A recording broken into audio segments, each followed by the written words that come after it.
Hai, Assalamualaikum, selamat pagi guys. Okay, yang mana nak cari Honda FL5 dengan color warna hitam. Kita ada satu unit ready stock ni. Kereta sangat lawa, color warna hitam, memang garam betul. Okay, so yang mana kata berminat, boleh contact Din, boleh datang ke showroom. Tengok warna hitam dengan kaliper warna merah, lepas tu dia punya seat dia warna merah. Yang ni tinted gelap, memang cun guys. Okay, FL5 standard stock, kereta tak ada modi lah, so standard stock je.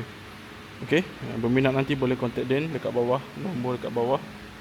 Okey, warna hitam ni memang smart. Serius, memang smart guys.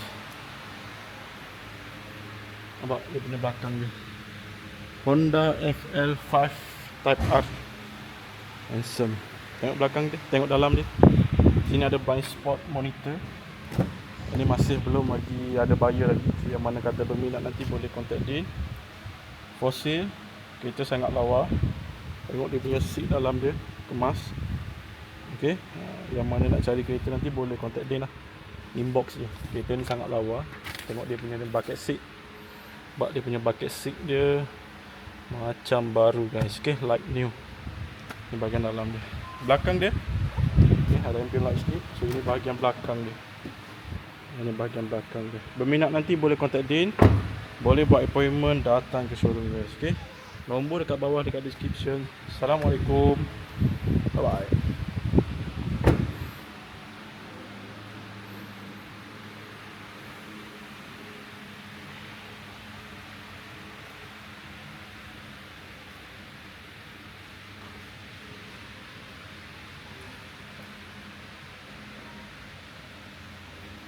Handsome warna hitam.